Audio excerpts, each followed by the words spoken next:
I became an RN because I was inspired by the nurses that took care of my mom. But in my current job, I'm pulled in so many directions, I feel like I'm not taking care of anyone. That's when I heard about Ohioans' home health care. Now I have the time to build relationships with my patients to help them get better. I feel like I'm taking care of them just like my mom's nurses took care of her. RNs, there's immediate full-time positions available now. Join the award-winning team at Ohioans Home Health Care today. Apply online at ohioanshhc.com.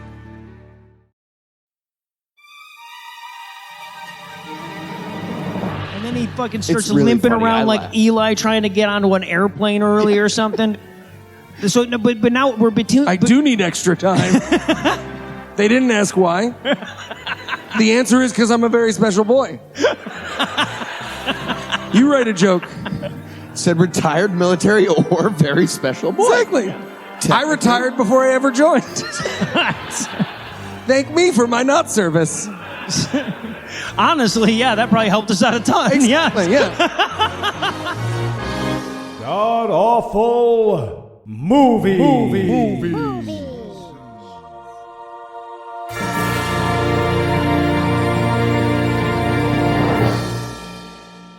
Welcome to God Awful Movies, live from Nashville, Tennessee.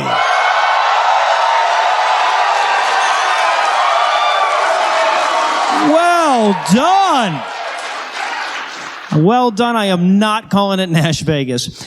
This is, of course, the podcast where each week we sample another selection from Christian cinema because time travel isn't a thing, so I can't warn myself. I'm no illusions, but I'm not here alone. Please put your hands together for my good friend, Heath Enright.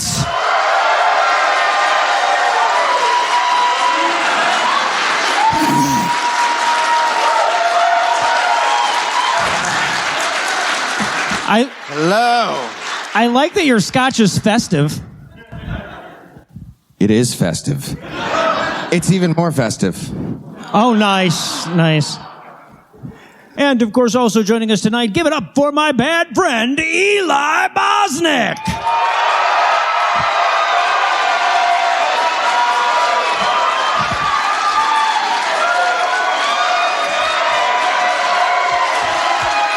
Listeners at home, he is, I believe, Dolly Parton. Dolly Parton.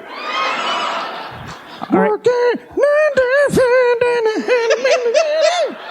All right, Eli, this is, I mean, honestly, like, you're gonna, like, you might get us in some trouble because this is Tennessee. Drag is illegal in this state unless Wait, there's it exceptions? serves, unless it serves a literary or scientific purpose. That is a question. I appreciate you covering our asses, but it's probably better if you go cover your ass. Yeah, exactly.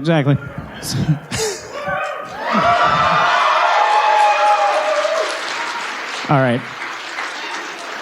Eli brought cookies. I'm moving his fucking cookies. There you go. He can have them back at the intermission. Nice. So, I don't know if you noticed this, but the hotel that we're in right now, we're sharing this hotel with a group called Aspire for More. Oh, it's the Christian businessy bullshit? I don't think it's Christian. It's just, but the name is pissing me off because you can't aspire for less. The nature of aspirations demands it be for more. Right? It's definitely businessy something. I went past a couple people and I was like, synergy is winnergy. High five. High five every time. Yep. High five every time. There he is. Eli is back. By the way, if you go to the Aspire for More website, whatever you're picturing their CEO looks like, it's sadder and more divorced. Okay. So whoever you're picturing, just put a trucker cap on him backwards. And you got him. You gotta look at it. You're not ready. You're not ready. Wait till January 6th. Cheer yourself up with it.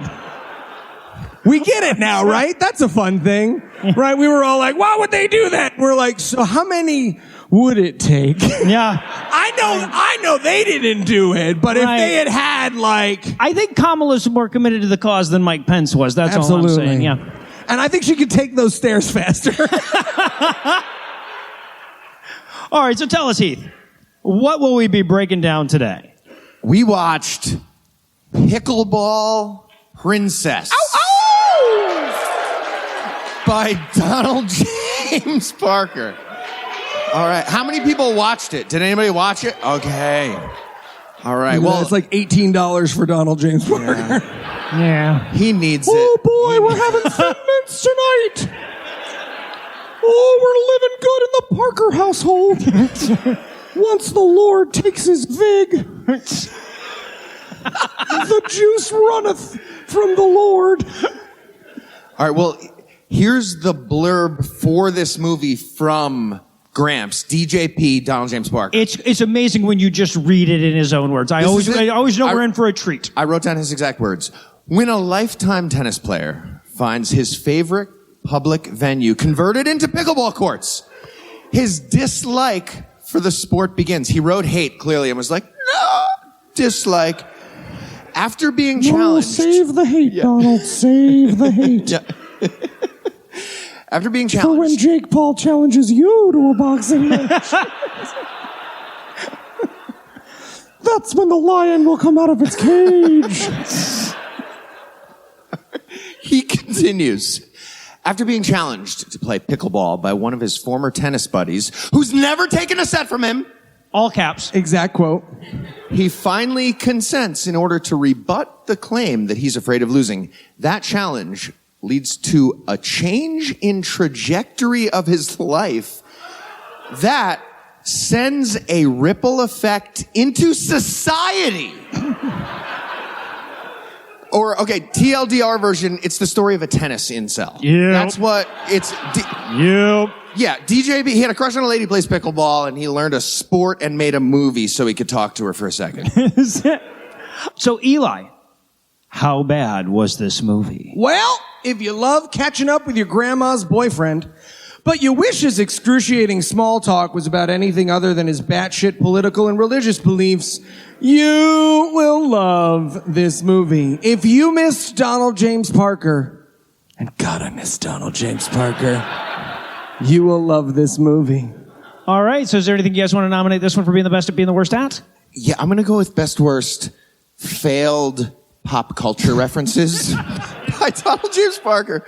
He's got like 12 things from like old songs he wants to say. He wrote a movie around it, and he keeps half-remembered episodes of Hee-Haw and Looney Tunes. He keeps swinging and missing really hard, and everybody's just, they hear his quote, and they're just like, what? Mm-hmm. And you get Google heard his quote silences. And was like, what? Yeah. Yeah. It's like J.D. Vance trying to order donuts as a pop culture reference. He's just swinging and missing. Hello today. All right.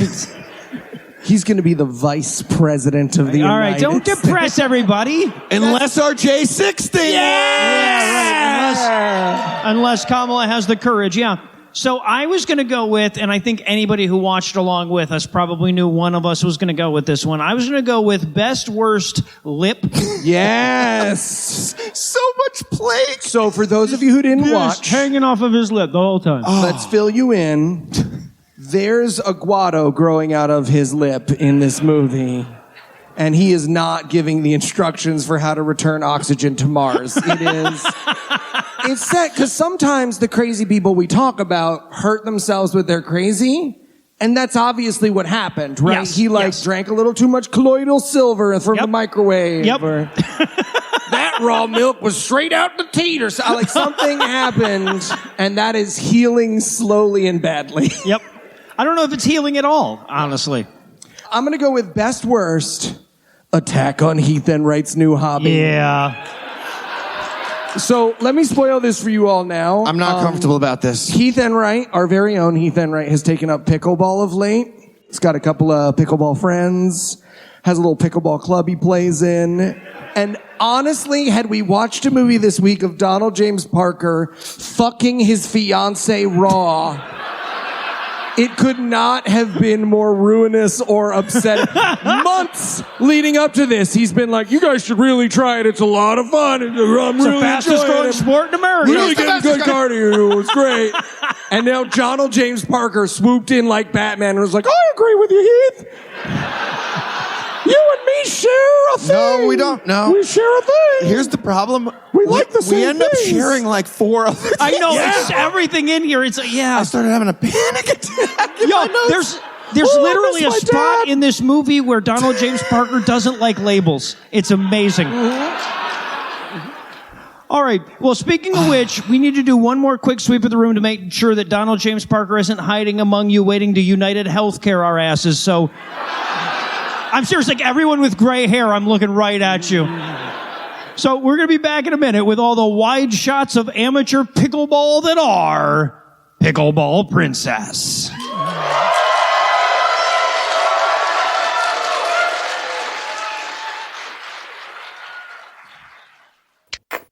And then I'm going to give her one of these. Exactly. She'll never see it coming. Nice. Hey guys, what you doing? What's with the boxing gloves? Oh, we're getting ready to fight Dolly Parton. The singer? Mm-hmm. Yeah, man. I don't know if you heard, but we're headed to her turf, and she is not going to take that lying down. Yeah, so we're getting in peak shape for the big brawl. Guys, 2 things. One, if you're looking to get in shape, you don't need to fight Dolly Parton to do it. You need FitBod. What's FitBod? It's an exercise app that adapts to your goals and needs. With FitBod, every workout targets exactly what you need when you need it. Well, how's it do that? FitBod creates a personalized workout routine based on your goals, fitness level, and available equipment. Plus, workouts adapt to your growth, so each workout is challenging enough to push you to make progress. Amazing. But Noah, have you actually tried it? I sure have. I love that FitBod lets me get a good workout whether I'm in a fully stocked gym or in a hotel room on the road. That's why I Noah Lugeons personally endorse FitBod. All right, I'm sold. Where do I sign up?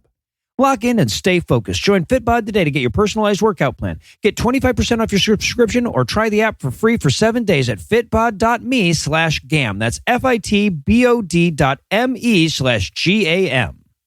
Nice. But wait, you said there were 2 things? What's the second thing? Oh, yeah. Number 2 is that Dolly Parton would totally kick your asses. I mean, she's 78. I stand by my statement. Yeah, that's probably fair. Hey, Donald, you got a second? Well, hey, Chip Rossetti, of course, always for you. What's up? Yeah, so I finished reading your latest script, Pickleball Princess. Oh, yeah, it sure is a doozy. Right, yeah, I'm just a little worried you might have lost the thread a little bit. Lost the thread? I didn't even know I was a sweater. What? It was a joke. Sure. Okay, so we make Christian films, and Pickleball Princess seems to be more about you just taking up pickleball. Oh, is it? Yeah. And I was looking at some of your future scripts. We got Where Did I Leave My Glasses? And The Unlimited Pasta Pass at Olive Garden is a ripoff. Trespass me from their location. Right. These are just very obviously about your personal preferences and activities. Could we keep it a little more Christian? Oh, what if I promise to shove in my faith at the least possibly opportune moments? Yeah, that'll be great. Fantastic. Hey, did you know that the Olive Garden on State and Main Street will call... Yeah, man. You told me. Right. Yeah, and I saw it on the news. The liberal media. Sure. They are. Jewish. And we're back! And we're going to get this breakdown started. We're going to start with that all too familiar Sword of the Spirits production logo, which was fun. And then we get our Pickleball Princess title, which I shit you not, I could have counted the number of pixels on this title. Yeah. Right? With a little the dedication. The harsh cut and difference between the aspect ratios of the logos in this movie is everything you need to know about the quality of this movie. Well, and if that didn't clue you in, the opening shot is just people playing pickleball. But the music is pretty sure that we're about to launch Earth's last hope at the asteroid. Mm-hmm. Right? Yeah, I wrote the music here should only be played as firemen jump through windows with multiple babies in their arms. It felt heroic. Yeah. I thought DJP was going to come in on like a steed and a paddle to play. And then I was like, Spears a homosexual through the chest. For Christ! So... Also, this is so stupid, but the credits in the movie are rolling by way too fucking fast. Like he lost control at a certain point. Okay, one little thing, they fail right away, too. I have to mention this. They're playing pickleball, and somebody has a ball picker-upper for multiple pickleballs. It's like a little tool that grabs it.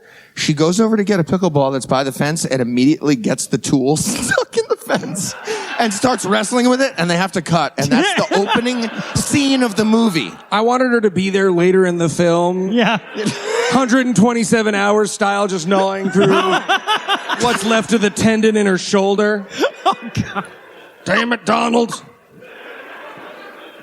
So then, okay, so now we're going to get Lisa. Don't worry about remembering that name. We'll barely ever see her again. But she is the conduit between Jenny, the grandma, and Penny, the granddaughter. Yes, Jenny and fucking Penny are the two main female characters in the movie. And so Lisa has come to her mother, Jenny's house, to tell her that she's concerned about the people that Penny is hanging out with. But before they can get to that, Lisa has to walk through the house screaming, Mom, as though the rapture's happened and she just found a pile of clothes outside. Yeah, the camera is looking for Mom, too. Yeah. So I was getting motion sick, like I was trying to watch VR porn all of a sudden. So that is not what happens when I watch VR porn. That's because you're not looking for a toddler to walk into the room and then walk back out again real fast. Took me a second to You're understand. You're focusing on the wrong places in your VR porn. Can I tell you that?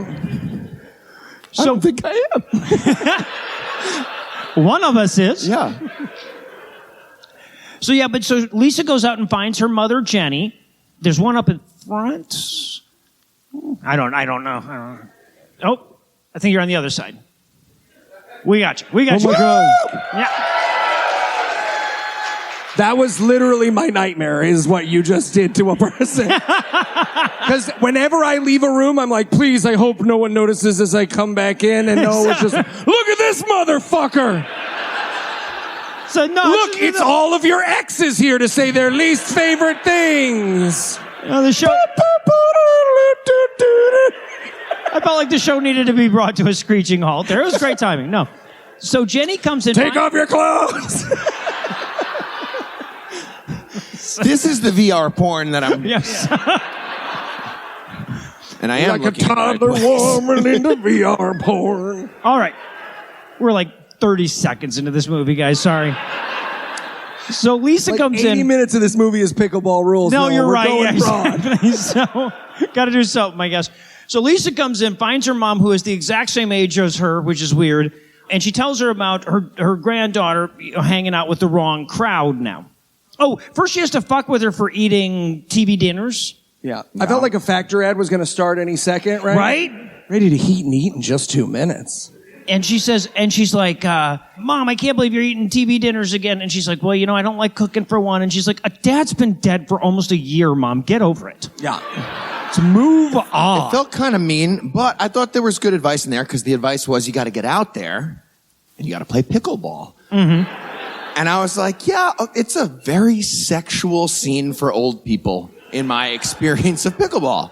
Not for me, but that's what I'm watching around me a lot. Heath has very specific VR porn preferences, is what we're telling you. Can I say, if you were better at picking up vibes, it might be. Mrs. Jorgensen, she's been looking at you the right way. She's ready for a toddler to wander into the room, if you know what I'm saying. She's only a 3.0 in pickleball. I'm not... Also, that'll make sense later. When I have to give Heath a great opening for this, because I think Heath has maybe found the greatest factoid in the history of IMDb. Oh, yeah. Okay, I wrote this down. Yes. So Grandma Jenny, she is played by Kelly Hutchings. Kelly Hutchings' bio from IMDb says, Kelly's personal background is varied and colorful. She has owned an antique store, capitalized, and ran for public office, also capitalized. Here's my favorite part, though. She has worked as... Tell me what the fuck this means. She has worked as a counter-drug agent to a Disney princess. Okay, so this so many confused... all the words in the sentence I should are bring confusing. out a fucking chart or something, or a blackboard. She worked at a pharmacy, and they were like, hey, Jenny, you got to stop saying you're a pharmacist. That lady's a pharmacist. You're a counter-drug agent. Oh, counter-drug.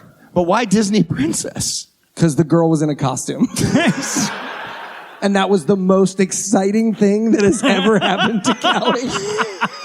So meanwhile, we cut over to Donald James Parker. Yeah, but you know what? The audience at home didn't hear any of it. I know. Yeah. So meanwhile, That's the type of... Go ahead.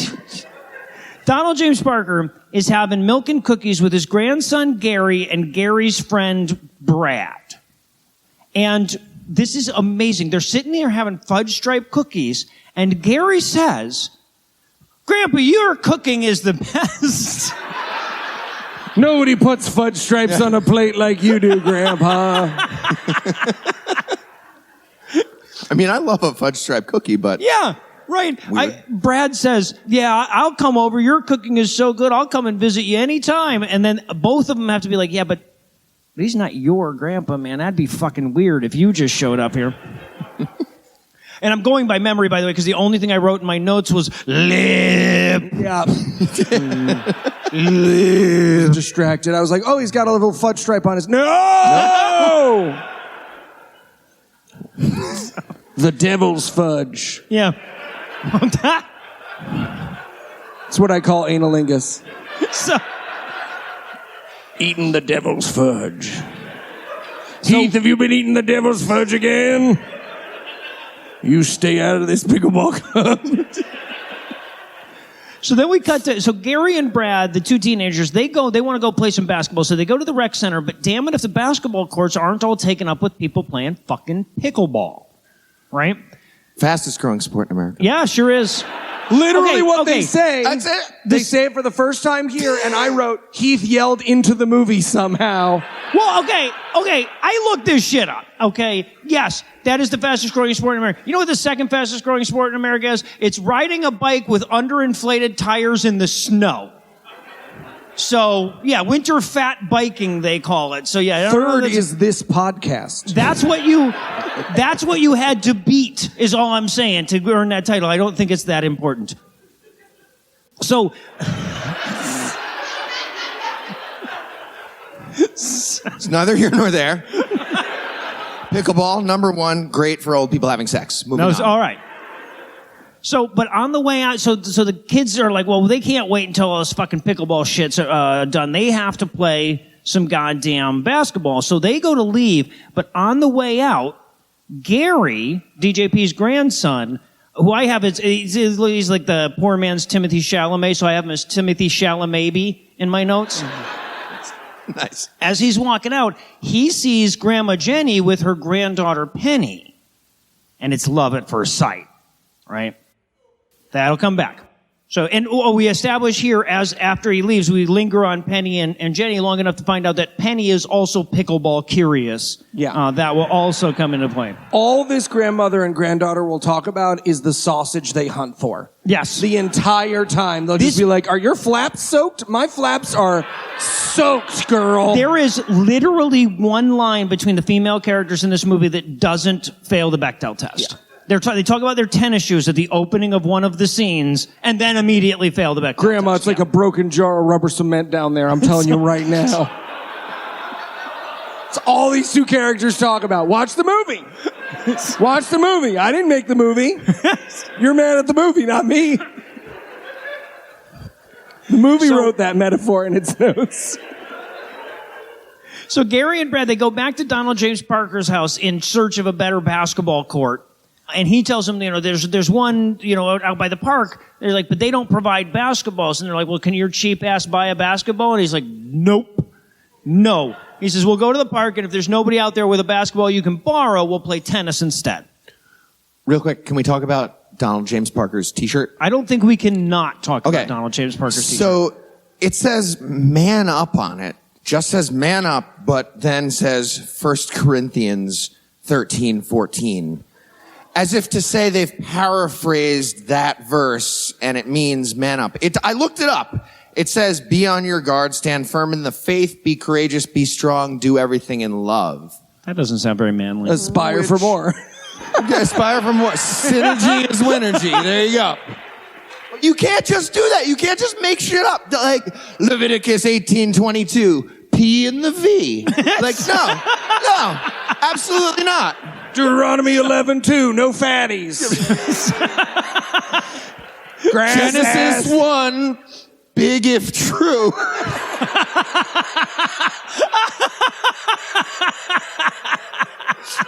Jamie, look that up. So they all go to the park.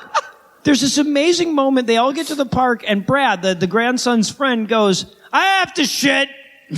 Right away. I have to shit real bad. Well, and the only thing Because he ate like 8 fudge stripes in the last scene in 2 seconds. Yeah. But the only thing more disturbing is Donald James Parker's response to that, which is, that's a call you don't want going to voicemail. That means, nature's call. That means shitting yourself without knowing it. It does. And that is not a universal experience, Donald James Parker. You're not relating to the kids right now. Okay. We've all just had shit run down their leg. Try to avoid it. So they want to play tennis, but damn it if these local tennis courts haven't been turned into fucking pickleball courts as well. So Donald James Parker... Fastest growing sport in America. Yeah, no, clearly. So Donald Taking James over. Parker is like, well, you know what? I'm so pissed about this that I'm damn near ready to pay the fees up at the tennis club rather than relying on this communist tennis. So they go to leave, and we have what I consider probably the most amazing moment in the movie, right? Because Gary turns to Grandpa and he goes, hey, you know, Brad's still in the bathroom. Do you want to pull the car around the side and hide from him and prank him? And Donald James Parker's like, no. And then they just That's don't. the end of the Says scene. no! He wrote himself he's the guy who wrote the movie. Yeah. He wrote himself a setup and ended himself in his own movie. and ended his own scene. Means he typed it and he was like, too far, Donald, too far. Right. This is not full of Riz, Donald. Lord, today I did something pretty not skibbity Ohio. So then they go down to the paid tennis courts, and damn if they don't have pickleball there now too. And then we have Brad trying to worm his way into Heath's heart by making pickle jokes. It didn't work. Nope. No. So DJP goes, oh, pickleball. This is a quote. Pickleball, and I'm doing the voice dead ass on if you've never heard of it. 100%, yeah. Pickleball is the raspberry seed in my wisdom tooth. Not a fucking saying. But And then Brad, who fucking lives in an orphanage when he's not here, apparently, is like, more like the pickle seed, am I right? And Gary's like, hey, Grandpa, you want to kill Brad? and His mom's already asleep. She drinks pretty hard when she gets off her shift. He'll be missing for days before anyone reports him. But Gary's like, hey, you know, I don't want to do pickleball, Grandpa, but, you know, a lot of hot old ladies are doing it. Maybe you should do it for the pickleball poontang. It's horny grandmas in your area do want to play pickleball. Right. No, they do. But Donald James Parker hates pickleball, and he goes, Oh, sex isn't worth it if you got to play pickleball. and so they storm off. It's agree. tennis incel the movie. It really is, yeah. So then, so sometime later, though, Donald James Parker is out for a run, like he is wont to be, very athletic. And he runs into this buddy of his, Frank, and immediately I was like, what happened to Royce? Remember Best Friends Recycle, Jackson? Yeah. Nowhere to be found. Did they have a falling out? I demand to know more. It's a separate cinematic universe. Okay, all right. I was wondering maybe if Royce was here with some beans to spill. No, okay. But He goes up to fucked my wife. So he goes to talk to his buddy Frank, and he's like, hey, Frank, do you want to play some tennis? We play tennis a lot, you and I. And he goes, nah, you know, my knees aren't really up for tennis anymore. Nowadays, I'm playing, you guessed it, pickleball. Yeah. Fuck yeah. Okay, Fuck yeah, he is. so here's what happens then. Donald James Parker attempts to make a yucky noise. But a Donald James Parker yucky noise and the noise of the last swan coming super hard are identical. So the way he says, I'm going to need a barf bag, will haunt me till the moment I die. Yeah. He's Yeah. like, oh.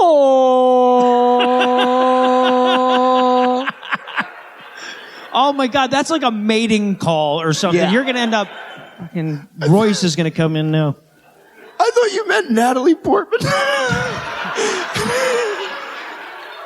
Or Mila Kunis. You meant a swan, the animal. Black swan. That's what. Got it. Swan. So hey, man, did you not like the idea of Mila Kunis or Natalie Portman coming? Coming extra hard. That I was sounds like, that's awesome. positive. Yeah. I don't understand where you were going. Okay. Check in with me more. Yeah. So now his buddy is Frank is trying to talk him into playing Yuck, Mila Kunis, am I right?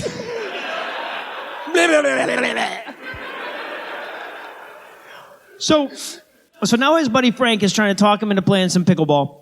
And Donald James Parker's shitting on it constantly, right? He's like, we can go over here and play. I actually have a second racket because my wife plays. And Donald James Parker says, almost, quote, well, if your fat-ass wife could play, how athletic could it possibly be?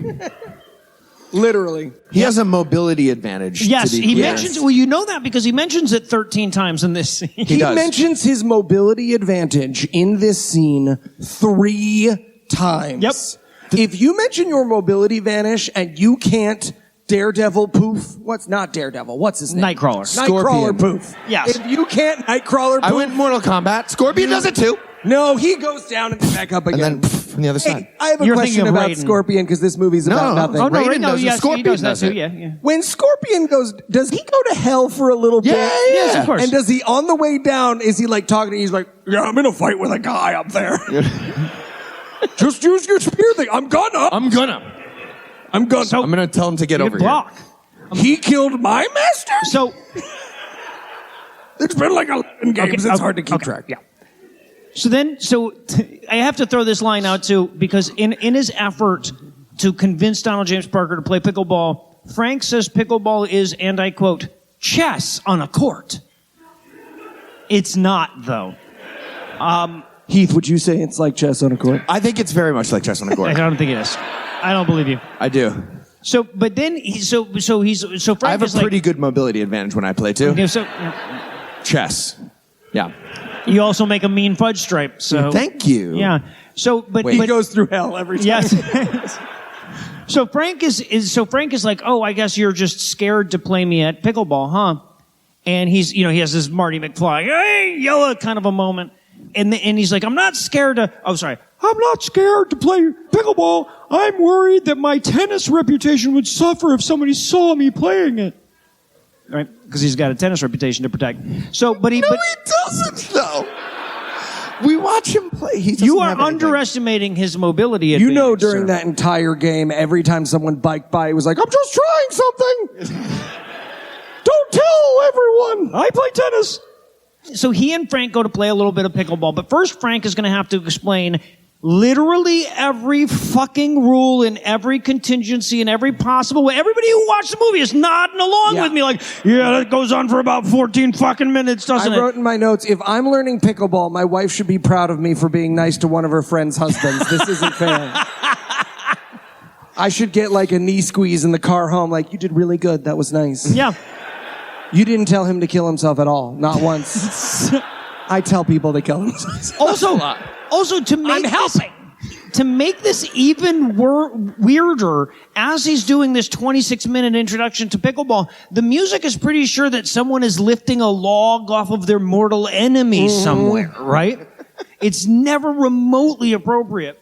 Pickleball is very dramatic. It's a dramatic game. It's exciting. As Donald James Parker is learning, he finally gets a good serve, so he screams into the microphone. But I guess he didn't. He cheated or something. He fucked it up. And during this explanation, I don't want to dwell on this for too long, but I have to point this out. During this explanation, Donald James Parker says, apropos of absolutely not a goddamn thing, I've never used algebra in my entire life.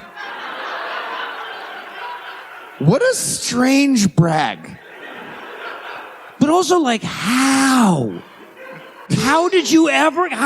No, based on the amount of things Donald James Parker knows, I believe it, right?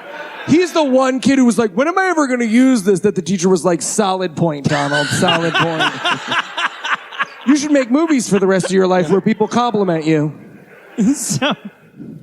So we learn all the rules. We learn about Ernie's, which is a kind of shot in pickleball. It's a sweet shot. We learn about ATPs, which is amazing because they want to show us an ATP, but they couldn't actually film somebody getting one. it. Yes, right. So they just kind of like vaguely allude to it, and we watch someone else watch someone do it and go, "Oh, that was a really impressive shot." That was an ATP for sure.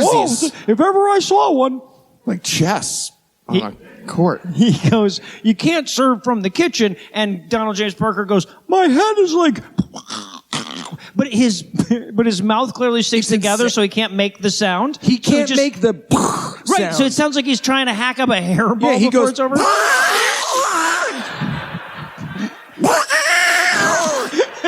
That's when a swan really comes. I was gonna say it's like Donald Duck autoerotically asphyxiating. Similar. Just Yeah, there you go. There you go.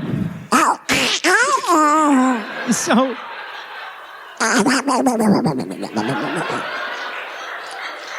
This is the rest of the 2-hour show, just so you guys the very know. First, it's just those noises. the first meme.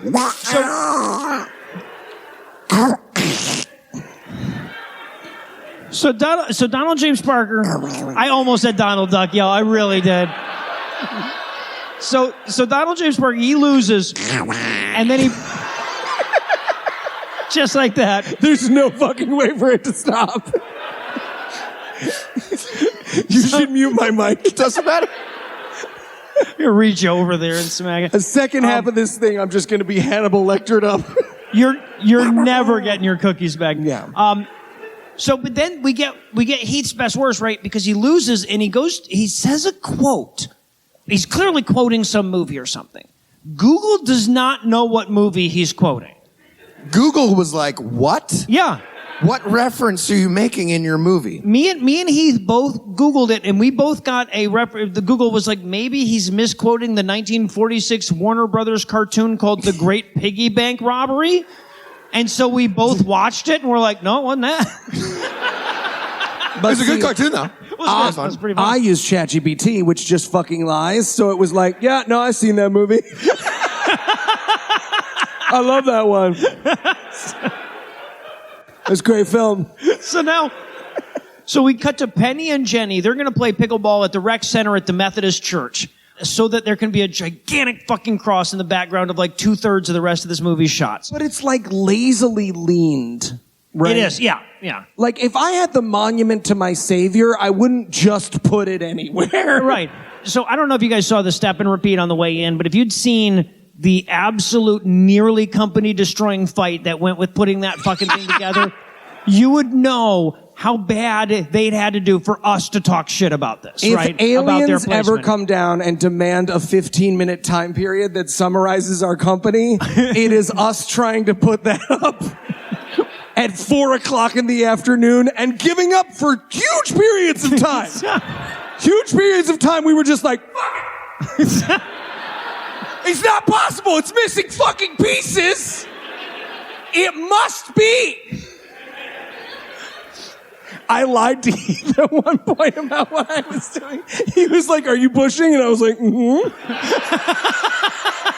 Why did you lie, though? What is that game? I'm ChatGPT. I'm ChatGPT. Oh, my God.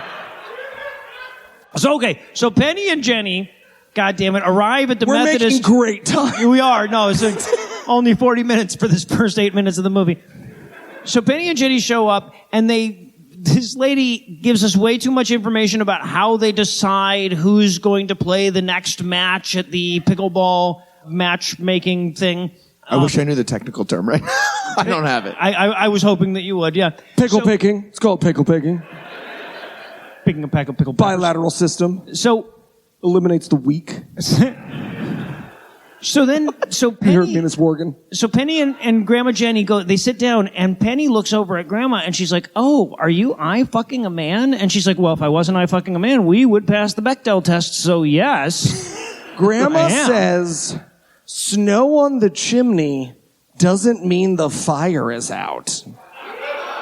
Okay, all right, guys, I want to emphasize that Donald James Parker paid a 17-year-old girl to say that about him.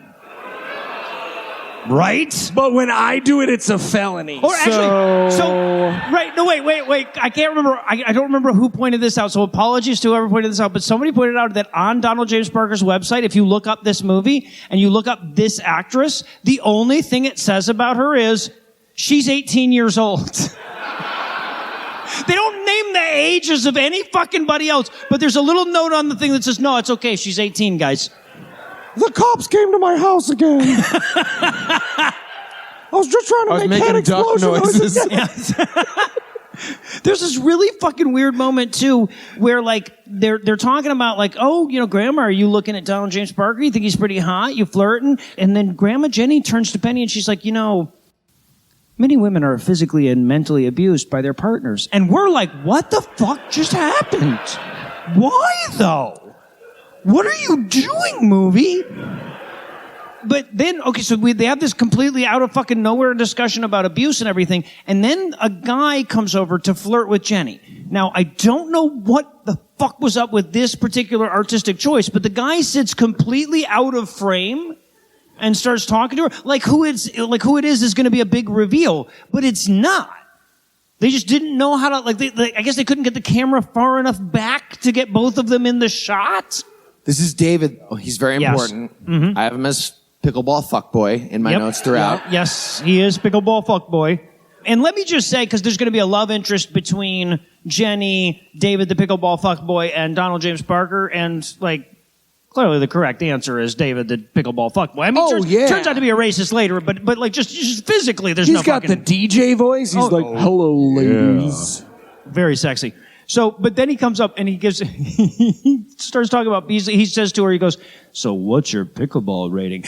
I know your rating as a female is 10, but... Yeah, right? I know, but this is still better than Donald James Parker, trust me. And Donald James Parker wrote that and wrote, oh boy, Donald, careful. I'm going to start making duck noises any minute. AO3 calls me back into its clutches.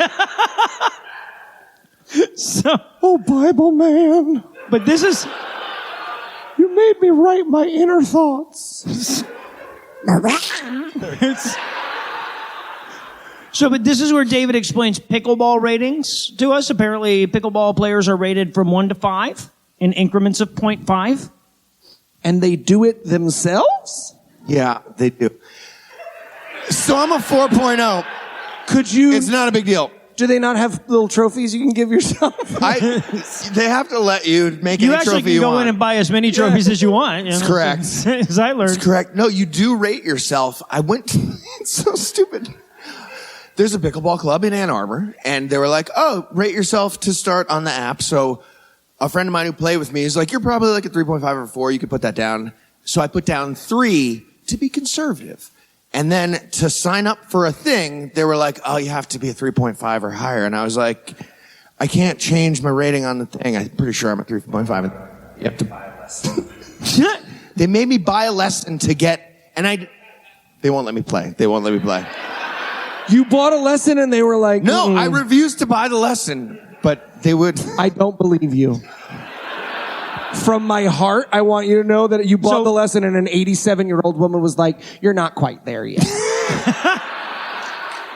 I think you might get hurt. So okay. She was really mean about it. So this is the point where Penny and Jenny, they get paired to play a pickleball against Donald James Parker and some character we've never met named Mark. So Mark shows up and points out how dumb it is that these characters are named Penny and Jenny, right? He actually says, wow, that's stupid. It's like you're in a movie written by a fucking idiot. And she goes, what's your dad's name? Lenny? And she goes, no, we're related through my mom. And he's like, it's just a... Oh, and we should point out that they have no idea how to capture audio in a gym. I'll admit it's tricky, right? They didn't even try. So Mark starts talking shit about Donald James Parker's shitty pickleball paddle. Apparently he didn't pay the big bucks. He went for the cheap wooden one. You don't have a cheap wooden one, do you, Heath? No, I do not. It's foam injected or some bullshit I looked up. I don't know. It's pretty good. Awesome. So I really am a 4.0. So then... Shut up. I feel like everybody was laughing. This is going badly for me. Yeah, it sure is. You're supposed to laugh with me. That's the point of the show. So after the and game... here's all his exes to say their least favorite thing. So after the game, which Donald James Parker wins, by the way, he wins the pickleball, Jenny pauses to tell him how awesome and athletic he is and how unbelievable it is that he hasn't been playing pickleball longer than this, given how good he is at it. She's 18. It's fine. All right. But yes, once again, someone has, and you know, if you want to play along, you can drink every time somebody Donald James Parker is paying compliments him. But that being said, there is no plot point in this movie. That means that the break can be any goddamn where, so it might as well be here. So we're going to take a break, but we'll be back in a minute with even more Pickleball Princess.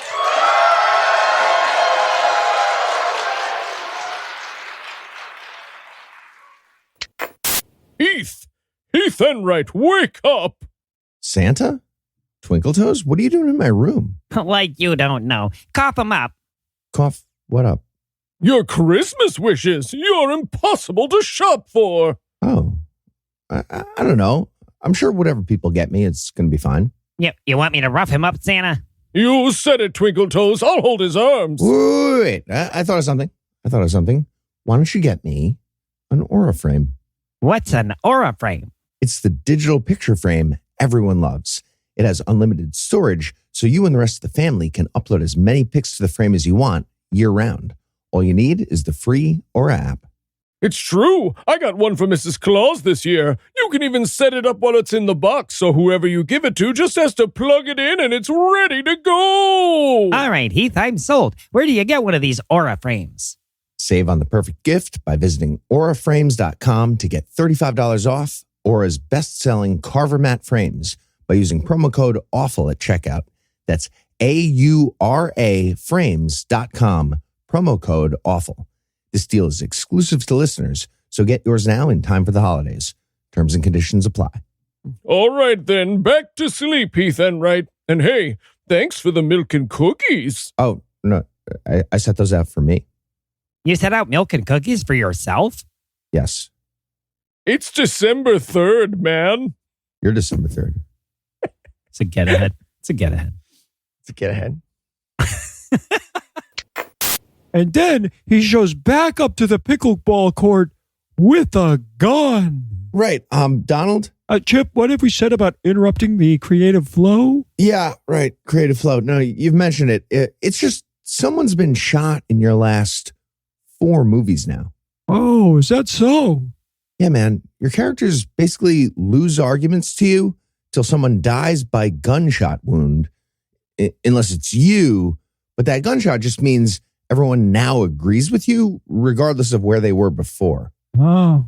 Yeah, I suppose I could be a little Chekhovian in my firearm use, yeah. I don't think Chekhov would love that comparison. Listen, Donald, is it possible that you get very excited about your arguments and ideas, but don't particularly have a lot of plot to back them up, so you just do something extreme like shoot someone or give somebody AIDS to feel like you've wrapped things up?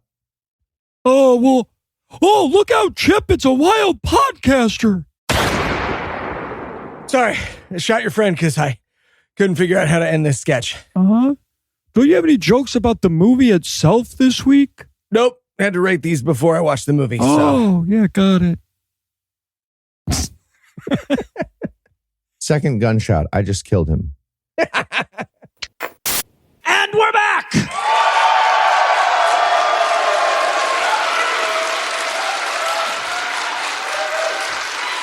And we're gonna rejoin the action still at the Pickleball Church Court.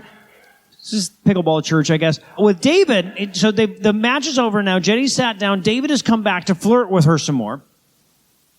He explains that he has actually an annual pass at the Racket Club, so no big deal. If you wanna, so do I. Actually, I don't pay monthly. I pay annual. He's using this. All right, but he has the most expensive racket. No, he doesn't. First of all, it's insane to say that out loud, whether it's true or not. It's not true. Speak your truth, boy. Speak your truth. He does not. Okay, I wrote. I checked it. I paused it, and I was like, "Oh, what does he got? What does he got? Is he working with a good racket?" No. He's got the third shot drop Kratos Model HSE. It's okay.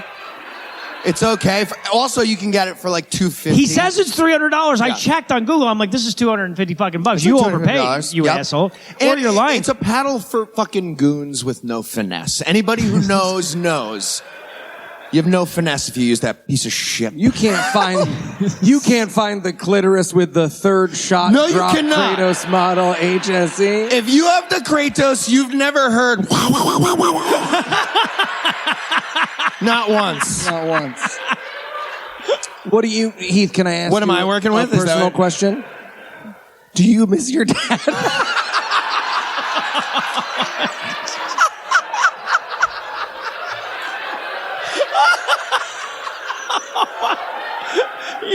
Do you want me to pour you another drink, bud?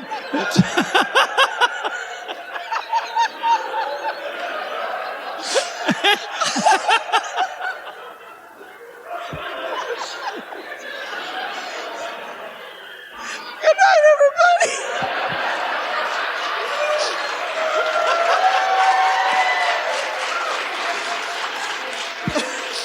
What pickleball paddle do you... Shut up. Hey, Heath, can I ask you a completely different fucking question? No, I think my dad would want me to tell you which paddle I have. I have a Selkirk Lux Control Air Invicta model. It's not a big deal. No, it isn't. It really isn't. But yes, it is. Thank you. Correct. And it's awesome. You could say it's pretty pickle baller. Yeah. Yeah. It is. I miss So- my dad. So David is explaining how smooth and girthy his paddle is when David and Jenny and Donald James Parker and another character we've never met named Marcy are picked for the next match. I like Marcy because she's the only good pickleball player. She was in the actually really entire good. Yeah. movie. Yeah. And she's in it for like 2 seconds. Yeah, at this point she says, hey guys, that was a nice volley, and David loses his fucking mind correcting her and saying it was a rally, not a fucking rally. I wrote, wow, real Heath and Noah board game vibes. Okay, he's right though. It is a rally. It is a rally though, yeah. Why am I doing? He's about to become a giant racist. So I'm not. Yeah, no, we're don't- yeah, you don't wanna He's do that. wrong about all the stuff. And then they argue, David and Donald James Parker argue about whether the ball was in or out. It was out. It was out by like a click. It was a dick move. You're a to dick yes, to call yes, that out absolutely. in a game in a church. Right, Of yes. the ball. Absolutely. Go big or go home.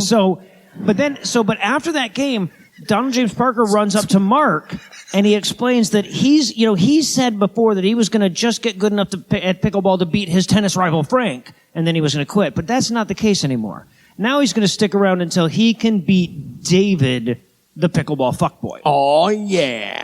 But to do that, he's going to need a better paddle. Mark explains that David once again explains that David has the most expensive paddle on the market. Nope. No, he doesn't. I literally found a pickleball. It's insane, but there are pickleball paddles that go for over $1,000 fucking dollars. If you're an idiot.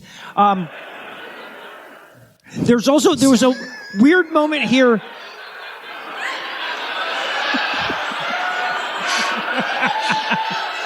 Sorry. Present company excluded. See, I do miss my dad. I was distracted at this point because this is when he started telling us in our notes about how he was rated too low and the club won't let him change it. So my notes for this scene read, hey Heath, you mind not being super fucking tragic? I'm trying to make fun of Donald James Parker and you're up there being like, Gladys says there wasn't room It's in like her car $100 from an eval from Gladys. It's crazy. for me to come to lunch, but I know she has a minivan and Edna's walker fits in the back. So yeah, but Mark get that warns him all 4.0? about Mark tells him that David says he's a 4.0, but he's no 4.0. Bunch of bullshit. He also explains that there are pickleball cliques, and you have to really know about like the Sharks and the Jets kind of stuff that they've got going. And then he says, he says to Donald James Parker, he's like, so are you playing in the Senior Olympics? He's like, oh, what's that? And he's like, oh, that's the finale of the movie. He's like, well, I probably would assume I am then, yeah. He says, well, what kind of paddle should I get? He's like, well, the paddle I use is a Temper Tantrum, is the name of the brand. And Donald James Parker is like, I've got a Type 5 on that. Buckle the fuck in. Because temper tantrum's also a phrase that means... It's a thing, means yeah. something That else he would... besides the middle of the paddle. Jesus. It's a good 5 minutes. It is. He Right, milks but it. he tells it like someone's dad at an open mic, just like, oh, well, I suppose if it was, where is it on my cue cards? I'm so happy to be here for Jessica's wedding. No, wait, that's a different one. It's fucking brutal. So then he calls Gary, his grandson, and he tells him that he needs a pickleball training partner. That is the plot. So we cut to Donald James Parker and Gary having some Honey Nut Cheerios together. Okay, this is where my panic attack started happening, because I was like, I also like Honey Nut Cheerios. I've now shared 2 pretty big preferences with Donald James Parker. It gets worse. Yeah, I mean, come on, we all like Honey Nut Cheerios, right? They fucking rock. Yeah. Okay. Wow, like 9 fucking people. Jesus Christ. Y'all are gonna have heart attacks. Eat your goddamn fiber, people. Are you all Okay, apple cinnamon. perverts? Okay. Let me ask for my fellow children in the audience. Lucky Charms.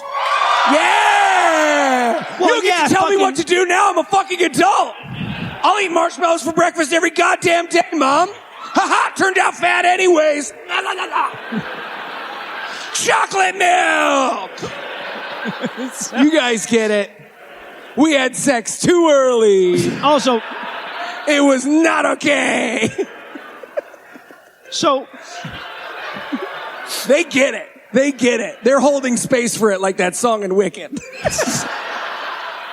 So also, there's this amazing fucking moment in the movie here. That was the last straw. So there's an amazing moment here where Gary and they're sitting around having some more of his great cooking. He cooked Honey Nut Cheerios this time. And Gary says, why is it called pickleball?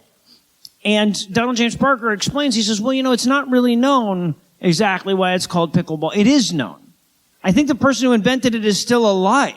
And they told the story. But Donald James Parker says one of the stories people tell is that it's named after their dog, Pickles, the couple that came up with it. They had a dog named Pickle. And that's the name, that's not it. Pickles was named after the fucking sport existed. Like, this is a known goddamn thing. I just thought it was so fucking weird that he'd bring this up in the movie, even though he doesn't know the goddamn answer. He got it. I didn't even know he got it wrong. He was like, fun, not fact. Yeah, right. Also, it was invented by a congressman at their summer home. Could you have a less sympathetic origin? Right, yeah, exactly. Well, the servants were bleeding out, you see. So the full court couldn't be used. Well, that's the honest, the truth of it is. Who's that guy in a mask? It's called pickleball because apparently there's a term in rowing called the pickle boat, which is like the leftover rowers that didn't get picked for a team, and because it used leftover materials for a sport, that's why it's called pickleball. And so, even the origin is such a douchey, summer home ass. Who the fuck knows rowing? You know the expression for when the servants drop a second tea tray and you're going to kill their daughter? Yes, right, yeah, exactly. Pickling, if you will. So there I am, bathing in the blood of a baby. And I thought, tennis makes too much run, flap. Or maybe it's my dog, I don't know. I'm a weird liar. Like Eli in ChatGPT. So Donald James Parker and Gary, they arrive at the pickleball court, and who should be there but Jenny and Penny? Oh yeah, it's getting a little hot in here. So this is where Gary meets Jenny officially, right? They were eye-fucking earlier, but Jenny goes, how old are you? And he goes, 17. She goes, I'm 17. We have so much in common. And Credit scrolls across the screen like a chyron. She's just kidding. She's 18. Yeah, right. So, and then there's this really weird moment where, like, she's obviously, like, into Gary, and she's like, so, and we have a lot in common. And he goes, so is your grandma seeing anybody? And then he goes, fuck my grandpa. I was, like, trying to get him laid. I'm not trying to fuck her, though. Unless she's into that. And I heard the rubber cement thing earlier, and I'm intrigued. So, but Penny's no like... condoms. So Penny's like, no, she's fucking pickleball fuckboy David, but he's a bit of a prick. If you want, we can parent trap him. We'll get them together. So they're like, okay, and is that the plot now? And they're like, fuck yeah, man, that's the plot now, sure. I guess. So they team up with the goal of making Jenny and Donald James Parker fuck. Meanwhile, Donald James Parker and Jenny are chatting about trying to make Gary and Penny fuck. It's really good writing. Yeah. Well, honestly, there was a moment here where I'm like, Donald, did you just farce? He didn't. Because they will forget entirely about the part where Jenny and Donald James Parker are supposed to be hooking the other kids up. They'll forget about that entirely after this scene. Yeah, so the no. closest Donald gets to farce is that every time he's sitting in a room, he's like, we all want to fuck each other right now. I feel it, they feel it. But only the scripts of my movies can say it out loud. So then we get this quick scene where Christmas ghost. So, in Act 1, it was the duck. In Act 2, we're going to get a ghost orgasm. And yeah, so we move on in this show. So we cut to Donald James Parker asking Gary what they're sitting in his they're standing around in his kitchen. And he's like, "So what did you think of that last scene?" And he's like, "It was fine. I guess it was all right." Okay. I knew you were going to talk about this, Heath. It doesn't matter to the movie, but nothing matters to the fucking movie. There's a microwave and an oven in the scene. They both have a clock. Yep. They're not the same time. No, they're not. It's all of Heath's notes. I have a page. It's 100% of Heath's notes are like, if you could just push the button on the oven, it's the time set button, and then you just press the up thing on the temperature control. So you get 30 seconds max difference between. Yeah. Just fix it. So then, yeah, because it's like a minute and 40 seconds, right? They never have the same minute. Heath, there's like 7 minutes difference between my oven and my microwave. Eli sends me pictures of this. Yeah. Yep. And his parking. Yeah. So he's minutes away from the space sometimes. It's like a dimensionality thing. So then Donald James Parker and Gary are meeting Penny and Jenny for another game of pickleball some other time. This is the part where Donald James Parker tries to flirt with Jenny and misses.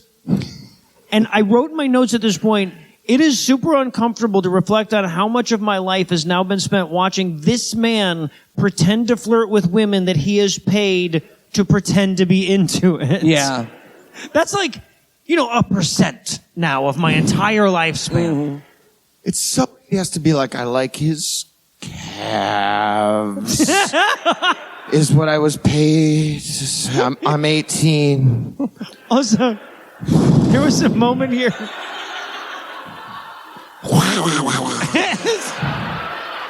The 2 girls, 1 cup girls are like, you've got to do something better with your time. I feel bad for her. I really do. They're German. So then we get this weird scene. This is like, there are so many scenes in this movie that don't matter. We're skipping a bunch of them and shit. And we had to set a pretty low bar for mattering in order not to skip all of them. But this scene, it never plays into the movie in any other fucking way. But we can't not talk about it because they're just playing pickleball. Jenny and Donald James Parker and a couple characters we've never met. When one of those characters suddenly has a heart attack and dies. This is unrelated. We've never met this character before. We will talk about him once in the next scene and never again. The fact that he dies will factor into the plot in no fucking way. Donald James Parker was like, we need an emotional beat here. Art dies. In fairness, this happens about once per time I visit the pickleball facility. In reality. So I love to. It's an accurate portrayal. So Jenny starts doing CPR on the guy. After that, somebody who's way closer to the microphone than anybody else goes, if you know CPR, do that. So good. When Jenny is over the guy who's dying, she's saying, stop, stop, stop, which I really enjoyed. She was like, you're making a scene. You're embarrassing me. And then she tries to dial 911 and gets it wrong. You watch her be like, no. Why did they stop at the Rotary? So why would they show that? Just cut the part where he there's missed no his. second cuts. Or takes rather. So then we cut to more pickleball on a different day. Donald James Parker, between matches, he stops in to ask Jenny about heart attack guy. He's like, well, how's Art? And she's like, Dad. And he goes, oh, well, It's a depressing thing to throw in the middle of our fucking movie. Well, that's why you should always consult with your doctor before you start a new there is a workout very regime. blamey moment where she's like, well, you know, he didn't consult with his doctor before starting a new exercise regimen, and that's very important. So fuck that guy. Yeah. It was a really funny bonus episode, Noah. You should have known better. But then Donald James Parker says, well, you know, that's really bad. Oh, no, that's really bad because that would maybe discourage people from playing pickleball knowing that you could have a heart attack. To which Jenny says, yes, but if you stop playing pickleball because you're afraid of dying, haven't you died already? That's wisdom right there. I think we can all agree. I'm starting that to be yes, sold you on have. pickleball. So then, okay, so I'm definitely going to die on the pickleball court. Like, soon. I think you're going to get kicked out for yelling at a lady. Why a lady? She's going to be like, you're a 3.0. You're not supposed to be in this tournament. And you're going to be like, fuck you, Listen, Gladys. If I didn't get kicked out I'm already glad your husband died. Okay. He molested your daughter. And they're going to be like, get out, Heath. We said you couldn't mention that again. Not why you're after still a last 3.0. time. They gave me one. You ruined Christmas. We'll see how it goes. So then, okay. Gladys is kind of a bitch. Thank you. Speak your truth. So he leaves. Donald James Parker gets up and walks off. I'm still trying, man. I keep this car on the road every fucking week. So David comes back, right? Sits down next to Jenny, and she's like, "Why were you talking to that fucking loser? What are you guys talking about? He's a fucking loser. He's barely even a fucking 3.0." And she goes, "Well, we were actually talking about the guy who died of a heart attack." And he's like, "Well, he's a 0.0 now. Like, fuck that guy too." And then, in case your jaw just wasn't familiar with the floor, David looks up and he sees he sees a black couple that's come in, and he says, and I quote, "Well, I hope I don't get matched with those coloreds." Look, guys, I wasn't ready for the racism. I mean, it's Donald James Parker movie. I was ready for a little racism. I wasn't ready for 1961 racism, though. Right? I was unprepared. Think about how racist Donald James Parker had to be. That when he had to write a racist character, he had to be like, who would the Disney crows not like very much? Jesus. All right. So, but here's the thing, though, and there's actually kind of an important lesson in here, because this is Donald James Parker trying to prove how progressive he is, right? Because he's going to go then and make friends with this African American couple and say, well, see, I'm very progressive and I'm not racist at all. So, in order to make Donald James Parker not seem racist, he needed David to compare himself to, right? He needed a guy that would walk into the pickleball court and say, well, I'm not playing if there's going to be mulattoes here, right? That's the game, because everyone blood test before the pickleball game. 116. 116. Yeah, right. So, but Donald James Parker, he goes, Jenny walks away because she hears that and she's like, you know, that's gross. I don't want to be around you anymore. And we're like, go, Jenny. And she will forgive him in 2 scenes. She totally will. Just a heads up before you get too on Jenny's side. So she walks over, and Donald James Parker's sitting with this couple, and he's like, Jenny, I want you to introduce my new friends. And then he just sits there for a while, realizing that he's forgotten their names. Their fictional names that he wrote. And he just sits there real awkward for a second and goes, "Oh, my new friends." And they're like, I'm Billy. Do you think there's a cut scene where he tried to make up their names and they were like, I am not going to be Shaquaya in your fucking... Yeah, right. The minute you said Sha, the answer was no. The answer was no, Donald. Fucking Billy, dude. All right. So, yeah. They don't name you Billy.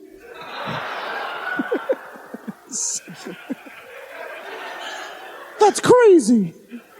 So they explain, this couple, Billy and Connie, explain that they're thinking, they live in Atlanta, but they're thinking about moving to Crossville, Tennessee, where this movie starts. But they're really worried about, they're like, but we're not sure if people like us will be welcome in Crossville. And Donald James Parker he goes, "You mean city people?" And then Jenny pipes in and says, but sports have been great for you black people. Oh my God. And what this African-American gentleman was forced to say, I assume at gunpoint, was, yup, they sure have.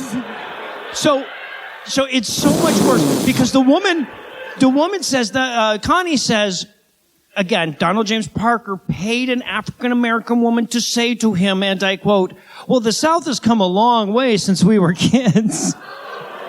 Hey, Tennessee, let me ask you something. Do you feel like the South has come a long way since you were kids? Yeah, I didn't think so. Okay, That's why we eat Lucky Charms for breakfast, am I right? You gotta cope however you can. Okay, so this was going badly. Heart stars, horseshoes, coping in balloons. But it could go so much worse, Heath. Imagine. So it's going badly for Donald James Parker, or whatever his fucking name is in the movie. And he's thinking like, okay, no, but let me relate. I can save this. I'm going to save it. You remember Get Together by the Youngbloods? We're going to sing it together now. He just randomly starts singing, come on, people now, smile on your brother. Yeah. And that was from this actually the gentleman's strategy. face. Imagine, you're meeting a black person for the first time. Swing low. Sweet cherry. Please stop. Been driving around town with a girl I love. My I favorite got turned out to be a date rapist. Do you remember that? That was crazy. You're Jewish, right? You remember If I Were a Rich Man? Yes.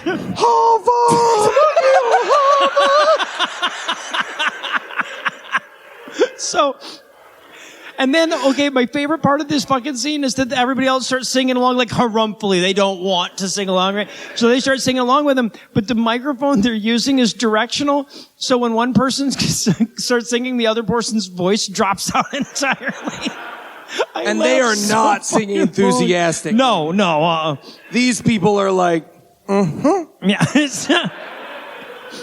So they're like, This is why we lost the election right here. This movie, Donald James Parker is why we lost the election. Okay. Not enough pickleball and him. So they prove how racist they are by inviting this couple to drive around in their car and have dinner at Jenny's place.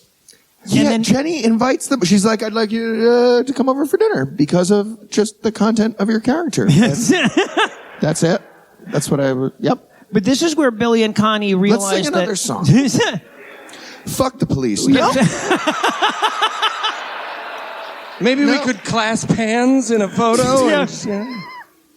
So they invite them out. This is where Billy and Connie realize that they're not married, that Donald James Parker and Jenny aren't married, because as Donald James Parker explains at this point, they don't like labels. I'm sorry, I'm just telling them what's in like 4. I know. It's like 4. It's 3. I think. How's your lip? I think it's only 3. Is your lip okay? So then my dad. We cut to Penny and Jenny showing Penny's mom how into pickleball they are. Now, I love this scene. The only reason we even bring this scene up is because she says it at this point, like, hey, look, Lisa, I bought new shoes for pickleball. That is the only line in the scene that doesn't fail the Bechdel test. Right? Like, literally every single other line is about either David or Donald James Parker. The people who watch the movie are nodding along with me like, yes, we noticed. The rectal test. But she sort of explains the love triangle that the movie's established so far. And she says that she likes David because he's rich. Right? That's good. But she's not really interested in what a man has in his bank account. She's interested in what a man has right here. In his lavalier mic. So loud. It's a big thump. So loud. It's a big thump. Yeah, she says at this point she doesn't want a mansion if there's a tier in every room. Yes. I want a mansion of fucking tears. Yes. You can swim. Is that like a different translation of the Bluebeard story that I haven't heard? Is like, and you must never enter the tier rooms. I think it's from a song, but it's another one of those pop culture references of Donald James Parker's. Yeah. Dolly Parton B-side. Yeah. So then we cut to Jenny and David. They're playing some pickleball. this is where David like forgives her for talking to the black couple at the thing, right? He forgives her for not being racist. She's like, well, first of all, I didn't apologize for that. And he's like, you wanted to. I could tell. And then she continues the conversation. Right. She's like, you got me, I did. Well, and then it gets really fucking weird because this is the scene where they're going to break up. But she's like, I've been starting to feel lately like you're treating me like a pickleball trophy. And we're like, okay, that's bad, but like, he's also a raging fucking racist, he right? used like, I don't the word feel like... coloreds with a U in the last scene. Jenny, focus up, girl. Right. Okay, this is a good point. I don't like what I wrote, which was like, I'd be honored by being the pickleball trophy. Okay, that's 4. That's 4 now. That's 4. How many do I get? He goes, it's not 4. But she breaks up with him, and he says, and I quote, "You're as big as a loser as..." Donald James Parker's character's name is Thomas. So he says, "You're as big as a loser as Tommy Boy." And my spell check is like, are you fucking sure, man? That's... And I'm like, yeah, man, I fucking bracket's sick. And it's like, yeah, but still, though. And then he hits her ball away. Yes, yeah, he angrily smacks her pickleball. Fuck you. Yeah. Yeah, but she explains that she can't be with him anymore because she can't be with a racist. So at least she did eventually remember the racism. Oh, and also the racism. Yes, right. At this point, I wrote in my notes, my man, you made a movie called Hearts Are Trump. There's no saving it now. Yeah. You made a movie about how friends don't let friends be Jewish. We saw it. That's where we learned about you. All right. Well, it looks like David needs a minute for a few deep breaths, so we're going to take another break. But first, let me give Act 3 the hard sell. Will Donald James Parker express a dream of being a pickleball ambassador? Is that the saddest dream that anyone has ever had? Is that the saddest dream that anyone could ever have? Find out the answers to these questions and more when we return for the exciteless conclusion of Pickleball Princess.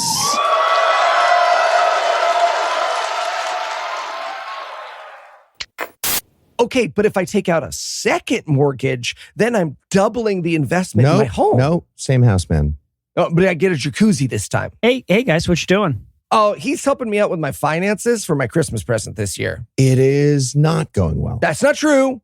I learned what a euro is. Look, Eli, if you want to make better money choices, why don't you just try Rocket Money?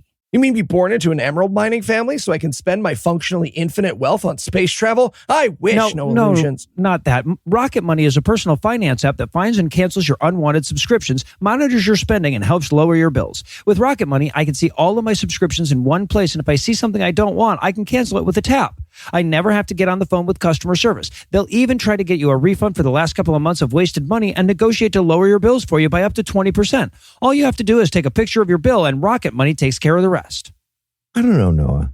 Do people actually use this thing? They sure do. Rocket Money has over 5 million users and has helped save its members an average of $720 a year with over $500 million in canceled subscriptions. All right, Noah, I'm sold. Where do I sign up? Stop wasting money on things you don't use. Cancel your unwanted subscriptions by going to rocketmoney.com/awfulmovies. That's rocketmoney.com/awfulmovies. rocketmoney.com/awfulmovies. All right. So I guess we can stop doing these lessons, huh, Heath? You still going to try to buy stocks, quote, on the bounce? Yes. Then we still need lessons. Yeah. Oh. Yeah, that tracks. Hi, I'm Tony D. Does your Christian movie need an all-American activity to center around? Do your incidents need to be incited in a way that's fun for the whole family? Well, come on down to Tony D's House of Christian Movie Sports. We've got conflict your audiences will identify with. I can't hit the ball good. Neither can I. I love this movie. Dads being proud of their sons in a socially acceptable manner. I'm proud of you, son. Oh, man. Wish my dad had said that to me. And getting good at a thing through a commitment to an outside set of ideas. For Jesus! Wow, a home run! I could totally do that. Tony D's House of Christian Movie Sports. The movie version of putting on your high school Letterman jacket. Still fits. No, it doesn't. No, it doesn't.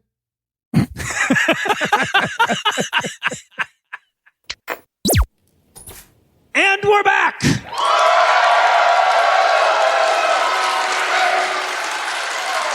We're back for yet still more of this shit, and we're going to rejoin the action with Donald James Parker dropping some big news on Jenny. He's decided not to quit pickleball after all. He is going to go on to be a pickleball ambassador, as we hinted leading in. Yeah. Our country's too polarized. It is. That's what he explains, that he's going to use pickleball to heal the political divide in this country. Okay, so I looked this up. It's real. The U.S. does have a pickleball ambassador. Oh, I thought you were going to say we are polarized a little bit. Yeah, we are. I looked this up. It turns out we don't all get along the way I thought we did.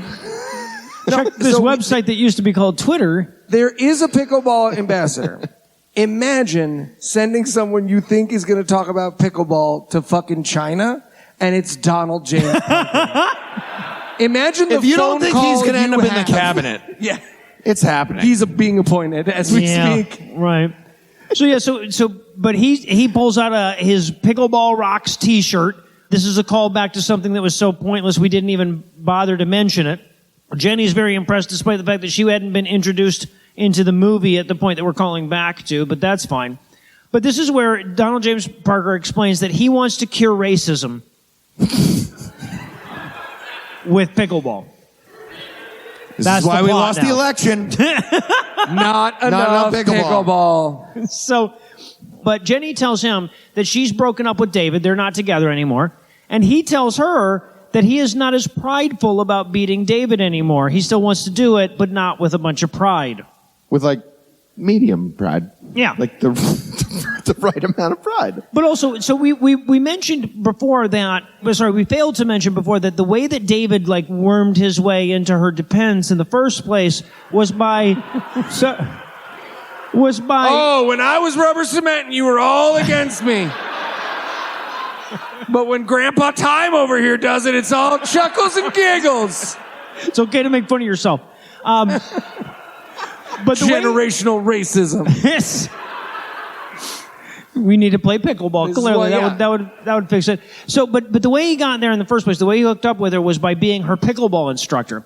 So at this point, Donald James Parker's like, well, if you're in the market for a pickleball instructor, perhaps I could be your pickleball instructor. Except they learned to play the game at the same fucking time. Well, actually, she's been playing for like 3 days longer than him. And he's very bad at pickleball. He's gonna mansplain it to her, though. And then Penny's like, okay, come on, guys, let's play pickleball. That scene's over. And they're like, oh, okay. So then we get this bizarre scene. We had a very long conversation between the three of us about whether to bring this scene up at all because it's so fucking pointless. This is the scene where it turns out that Grandma Jenny has an old friend from college who is now a pickleball superstar. And so they Facebook call her. They Facebook call her. You know that thing your phone accidentally did one time and it was the third most horrifying thing that's ever happened to you? They do it on purpose, and luckily she's sitting there waiting for a Facebook phone call in a 3-piece suit. Yes.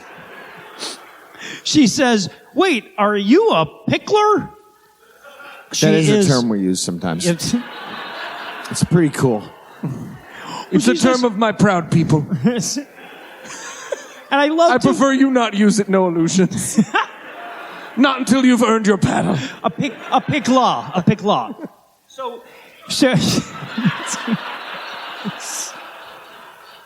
I really appreciate you laughing because if nobody laughed, I was going to have to leave. I was going to have to just walk right the fuck out of here backwards. Back out in the Dolly Parton costume. Dolly Parton. Children's book. She gives everyone a children's book. Yeah, she does. So then we cut to Donald James Parker. He is now sharing the power of pickleball with his pastor. Right? It's going to justify its inclusion in GAM after all. He pitches a pickleball picnic that the church could put on that summer. Yeah, but he doesn't explain it right away. He just goes, pickleball picnic. And I wanted the pastor to be like, do you mean we hollow out pickles and feel the exquisite pleasure of fucking one? Because yes, Thomas. I thought I was alone. I thought I would recognize you from your profile picture on the forum, but yes.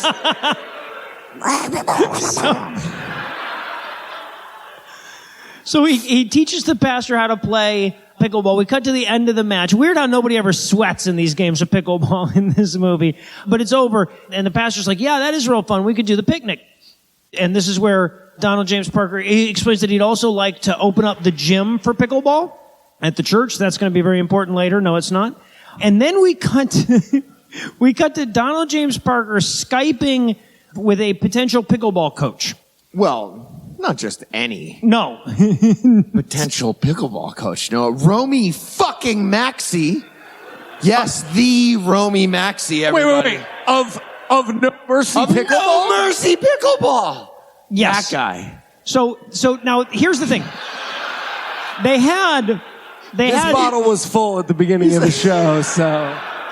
It was. So He's playing himself. It's awesome. Yes, right. So that they've got two pickleball superstars in their movie, right? And both of them Skype in. So this guy is going to give us the pitch that he genuinely gives for a living, and he is going to fuck it up so goddamn bad, right? This is what he actually does, and he tells us about his pickleball dating app. He does. And Donald James Parker thinks for a second that Romy Maxey is flirting with him. Because he mentions, he's like, are you single? Because I got this app going, and he gets weird and homophobic. I have a girlfriend in the movie. And I was like, nice, DJP, Delusions of Grindr. Excellent. Solid. Well done. And then sorry. He gives us... His app should be called Volleyamorous.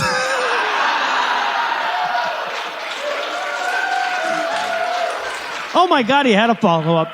Eli, are you on his website I'm right on his now? website. Are you swiping right as we speak? I checked this out too. So I have to talk. I don't want to read the whole bio because it'll slow us down. Please don't. But I do want to talk about his credentials. PhD in motor skills and kinesthesiology. 5.0 IFP national rating. And this is my favorite part. 1-time TAFF state champion. 1-time USA national champ on the front of the website. Yep. It even says it's like 1X. Yeah, right. He also, by the way, has a pickleball shoe that he gives us the hard sell on in the movie. Right? He starts telling us, he says, well, when you play pickleball, the toes of your shoes wear out very quickly. And so Donald James Parker says, and I quote, oh, yeah, I'm wearing out my shoes at the toe faster than a porcupine wears out his welcome at a balloon factory.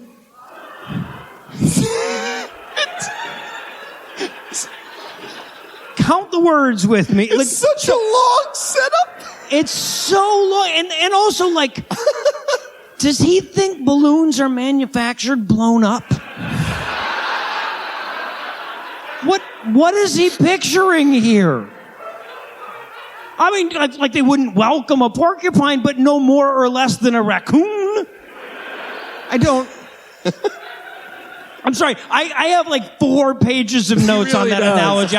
He really does. It's a lot. We're skipping most of it. But I just like that they have an ad at this. Romy Maxey insisted on an ad for his shoes, and he's like, hit the thing and use the promo code. There's practically a promo code in it, yes. It's great. So, the only thing worse than a Donald James Parker movie? A Donald James Parker movie with auto ads. There you go. Yeah. Absolutely. Dear old pickleball. So then 1/100th of you get that joke.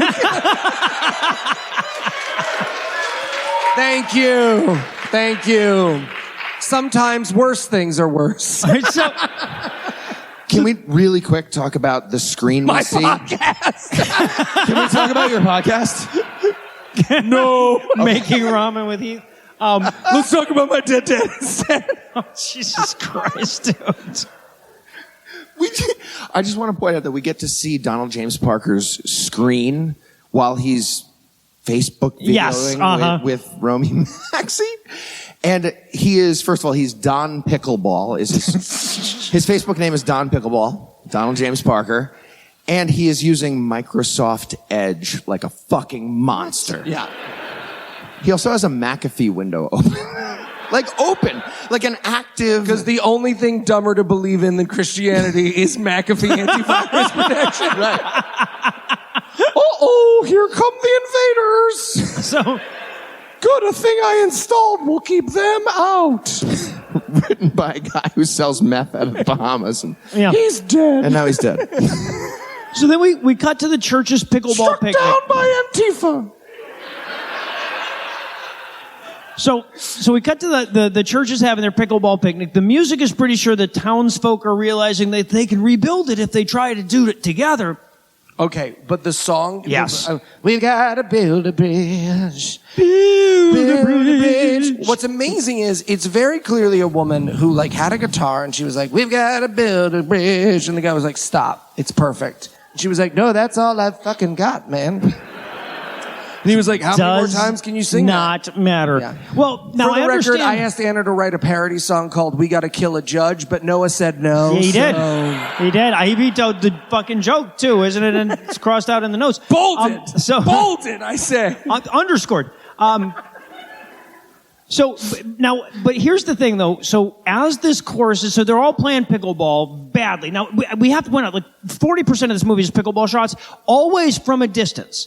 Right now, we're not talking about highlights of a pickleball match. We're talking about from a distance to where you can barely see the goddamn ball, right? So they're singing this song, We Build a Bridge. Now, bridges, that's a pretty complicated concept. Hold on, what's a fucking brick? Exactly. You need a visual cue of some sort. So I shit you not, when the chorus comes up and starts singing We Build a Bridge, it starts showing us still shots of bridges. It's like a stock footage. It is. It's of like a bridge. We build bridge, yes. I see. Then they go back for the Golden Gate in like a later visual age. Yes. So like some people were like, I still don't fucking get it. And they're like, oh, fucking in the one in where the San Francisco or whatever. So that's what I thought. Like when they showed the Golden Gate, I was like, I feel like that bridge is too gay for a Donald James Barker movie. But no, apparently pickleball's opened his mind.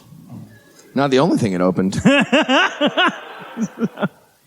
But then, and also, so we should point out his heart. It opened his heart. We got a gape Wasn't a bridge. sexual.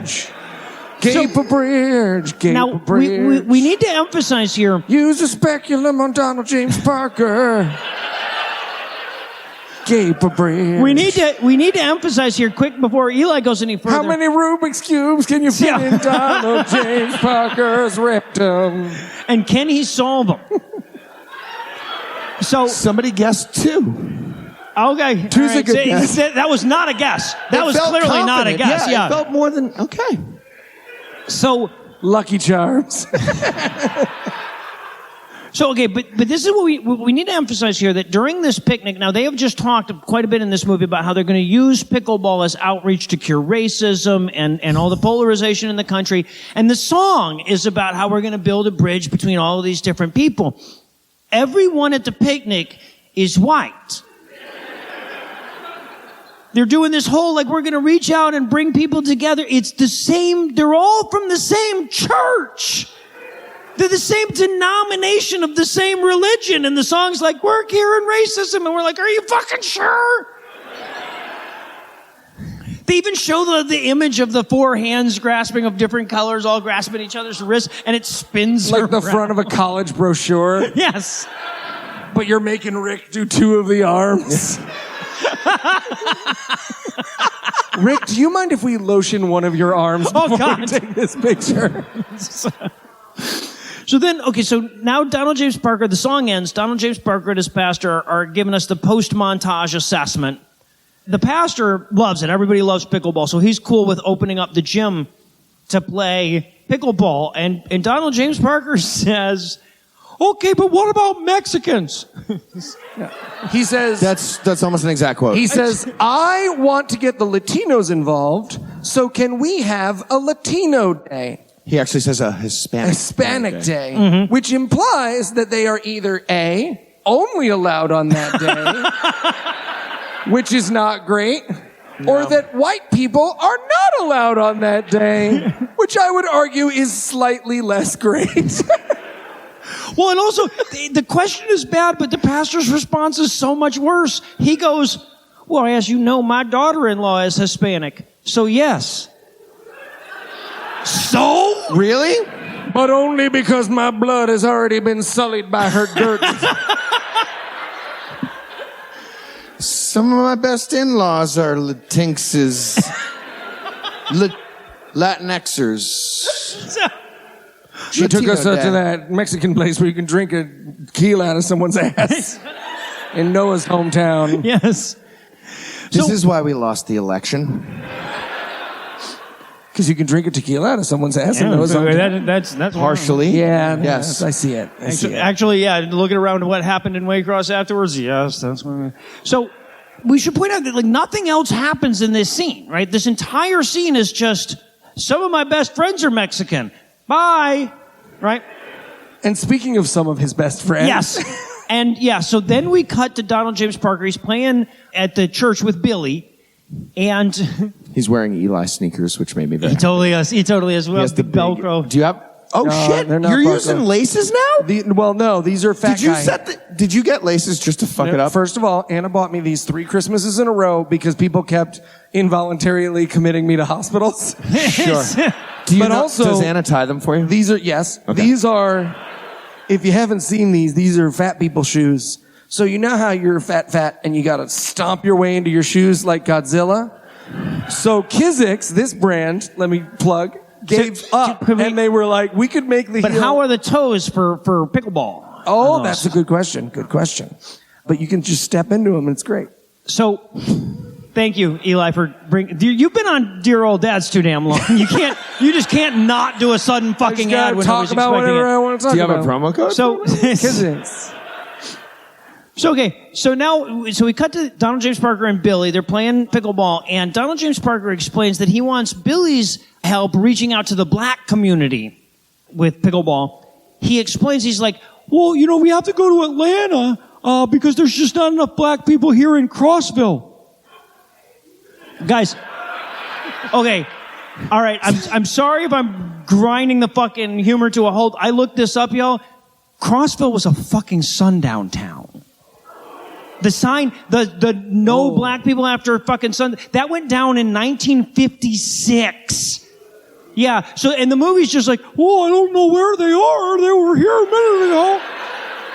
Jesus. Yeah, you trapped him in the movie From 40 years ago. That's right. Well, and then he's like, and he was Donald J. He was there in 1956. Right. He probably put up the fucking sign. Also, I have to point this out. While they're having this conversation, there's somebody standing like right next to their microphone, hitting a pickleball as hard as they fucking can, drowning out their dialogue. It's a prank. It's gotta be a prank. It's awesome. Just so it's exploding. He was taking up the pickleball courts for like the third day in a row. Yes, yeah. And Ed was like, "There's no way I'm canceling for a third day in a row. I'm giving this lesson to Heath Enright."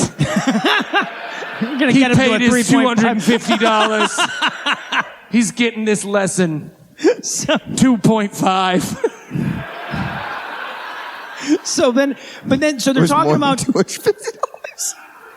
Why is it so much? I don't know why it's so much.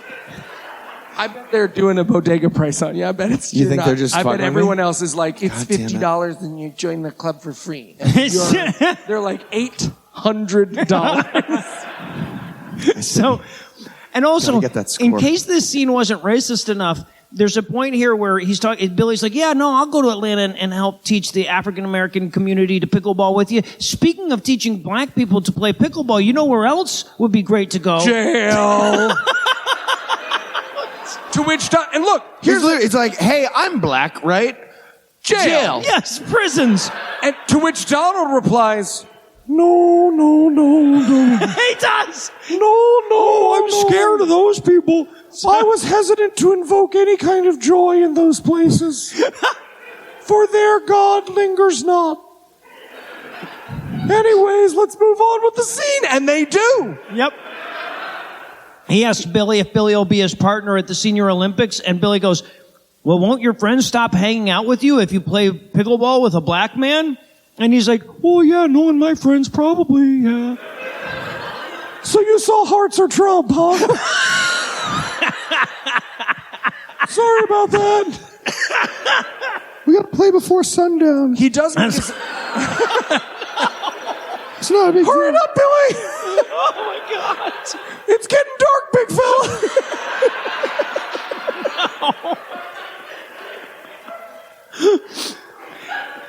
So yeah. So, but they agree to do that. They'll never do it in the movie. Don't worry. So, okay. So now it's time, quite suddenly, for the big tournament, the finale tournament. And because they know that they can't actually shoot pickleball matches, we skip the prelims and the quarterfinals and the semifinals. And we just get Donald James Parker walking up to a lady going, "Oh yeah, I won all the matches." And she says, "Okay, well you're in the finals now with David." So now that's we're setting up for the big final match between him and his pickleball rival. He goes to the stands to like kind of chat with Jenny and all the other named characters. This is where Gary explains the strategy that he has to employ to win this game. Sweep the leg. It's pretty close to sweep the leg. It's pretty. He has to use his mobility advantage. That's right. Remember from before? He has Right. good You mentioned mobility. that several times. Yeah. But Donald's too honorable to use his advantage in sports. Well, we'll get there. We'll get there. Right now, that is the plan. Jenny bestows upon him her scrunchie. I guess it's supposed to be like the wreath on the lance kind of a thing or whatever they're going for. So, yeah, right? It's brilliant. Hey, That people is who pretty watched good it, writing. People who I watched missed it. Did any of you think of the Cosmo thing? The what? Yeah. Okay, I got one nod. That's all right. I just needed you. Thank you. So then I'll explain later. I have learned not to ask for details. Is it a sex thing? It's a sex Nice. thing. Of course it's a sex thing.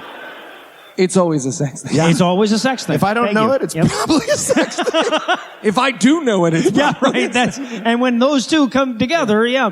So, okay. me and ChatGPT. It's a sex thing. Wink. So David and Donald James Parker are pickleballing. David wins the first set. We have no idea how many sets they're playing. So boring. It's incredibly boring. It's so boring watching But- your dad's friends play pickleball. But we do Watching get them play this. tickleball is fun. That's lemonparty.org. And it's more enjoyable than this movie. Yeah. You're allowed to play that one after sundown, I'll tell you. So then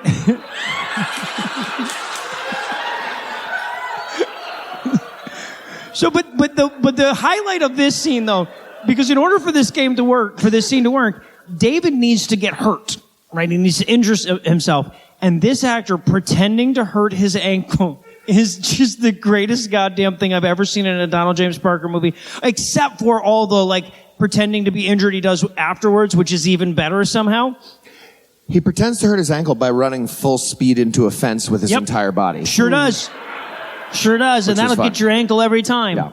Yeah. And then he fucking starts It's really limping funny. around I like laugh. Eli trying to get onto an airplane early or something. So now we're between. I do need extra time. They didn't ask why. The answer is because I'm a very special boy. You write a joke. Said retired military or very special boy. Exactly. I retired before I ever joined. Thank me for my not service. Honestly, yeah, that probably helped us out a ton. Exactly, yeah. So now we're back on the court. It's time for the finale, and we watch some random goddamn pickleball shots. Now, at this point, they're showing us whole rallies, but we don't know what the score is. And we don't know how many sets each person has won, and we don't know how many they're playing to. So it's just watching people play fucking pickleball again. And it's not shot well enough that you can see someone is missing a shot. Like, No. It makes you appreciate tennis in movies because you're like, oh, when I was watching those other movies, I knew what the fuck was happening. Yes. But in this, you just see like, peh, peh, peh, peh. And the camera's like, you get it, right? Right. Except that there is no point where we ever see somebody hit 4 goddamn. Absolutely not even close. Never Yeah, in one single shot, not even close. So we watched this for so fucking long, and then but eventually we find that David is up 10-9, 11 points wins in pickleball, but you got to win by 2. And presumably this is game point. I'm basing that entirely on how much runtime was left in the movie at this point. They don't tell us. It is match point. Okay. Played 11 generally. It's pretty exciting. Right. But we don't know, again, we don't know how many sets they're putting. Why it's the fastest sport in America. But David wins, but the shot was out. And Donald James Parker didn't notice it. But now, inspired by how nice David's being Donald James Parker's being by not using his mobility advantage against him, David is becoming a more honest and sportsmanlike player. So he says, "Stop redeeming the racist guy." Is it right? Yeah. He called someone colored 20 minutes ago. I'm not really... Yep. Well, and this is not how he wins me back. He even turns to Donald James Parker and he's like, "Hey, why aren't you using your mobility advantage?" And Donald James Parker says, again, I have to quote directly and I have to warn you that this is a direct quote. He says, "I wouldn't find any pleasure in beating a semi-lame man." Dude, what the fuck? But the point is, like, what would Jesus do in pickleball? Right. That's like the Christian, they're like seriously trying to do a Christian message. Yeah, exactly. And they mention the golden rule. Mm-hmm. Like, do unto others, like lose unto others as others would lose. That has nothing to do with sports. So but David, upon hearing this, David's like, "Wow, you're a better man than me. And you have a larger penis, I bet, too." But then David turns to him and he's like, he has good mobility. Right, no, he's got great mobility. Yeah. So it's about not the about the motion. size. Yes, exactly. It's about the mobility advantage. So got to be able to get to those corners. There's corners, right? It's at the crest of the path. So David, but then Donald James Parker's like, "Well, but you're being a good sportsman too because you called that ball out even though you could have won." And David explains that he has too much respect for the game of pickleball to lie about a ball being in when it was clearly out. If we don't have pickleball honesty, we don't have anything. This scene felt like when the New York Times opinion staff put on their little suits to pretend they were sad that Trump won. Yeah. Right, when they were like, "Oh, I guess we got to get out our ring light. We done it again, everybody." I was like, what the fuck is happening? So then Jenny comes over to congratulate him right into his lav mic for a bit. He says something here about how, the world isn't honest enough and hopefully pickleball will save that. You made a movie called Hearts Are Trump. Yes. Right. No, I wrote the irony of the world isn't honest enough being the first honest thing in this movie is not lost on me, sir. But then we cut to another heart attack? Yes. It was a little one. You have to tell me.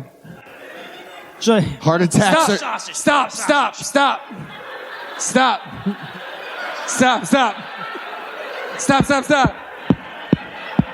Heat. 911. Dial 919. 91991. Fuck. 1991191. 919. 119911. 9. 7. Wait, 7? Adding those all up. So then we cut over to Gary and Penny so that they can relieve their sexual tension. I wrote, there are... Will they? Won't they? Right, yeah, exactly. Thank God they got back to this Right, the grandson and the granddaughter. Now, there are 12 goddamn minutes left in this fucking movie, right? The movie's over. There's still 12 minutes. So you're thinking to yourself, what is he going to have this fucking teenage couple sit there and wax intellectual about the ephemeral nature of human life for 11 minutes? Yes! He says, do you think people ever making a movie stop and consider that they'll all be dead one day? He does. He literally says, he's like, well, being in a movie gives you sort of an immortality and everything. And I'm like, does it though? Do you think people will listen to this podcast when we're dead? Yeah. Certainly when you're dead. Yeah, they'll be looking for clues.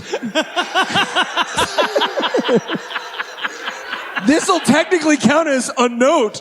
Yeah. I think I get the 3.5 though if I die, right? Oh, for sure. They got to give that to me. Oh yeah, no, she'll lay a wreath on your grave with the 3.459. So Gary and Penny are sitting there talking. We watch a lady walks by with her dog, and we watch that happen in complete fucking silence for like 40 seconds. And then Gary goes, Penny, for your thoughts. And Penny's like, I have no thoughts.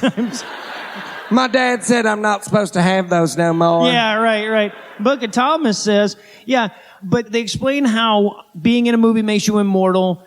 There's also this really long bit where Gary starts explaining how you shouldn't fall in love with somebody based solely on their looks, because eventually they'll look like a wet Q-tip was brought to life by Dr. Frankenstein, but they might still be really good and have a mobility advantage, so it doesn't matter.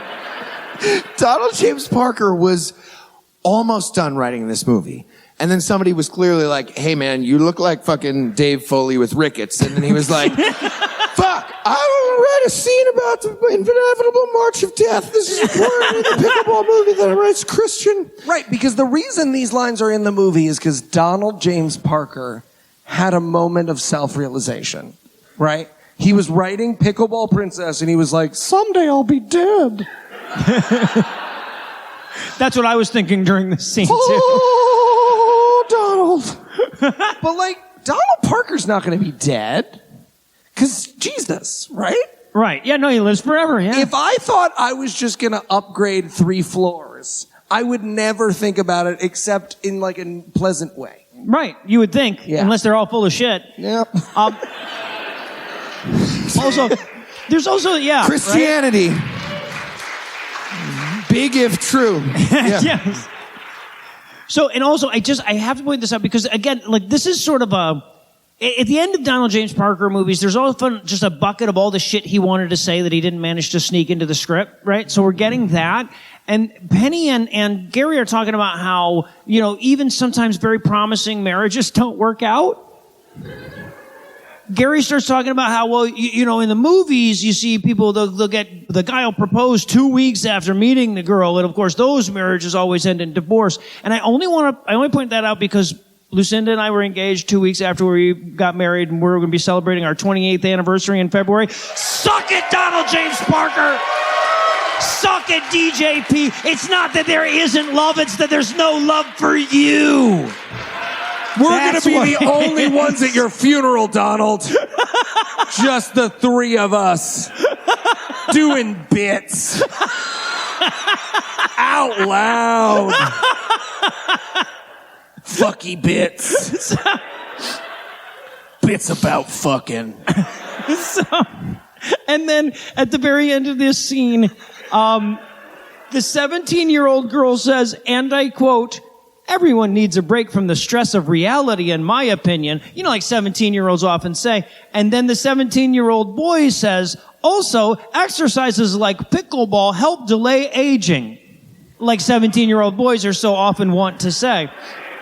I mean, to be fair, as someone who now looks like they could be the dad of the cartoon on our Step and Repeat, I might try some pickleball.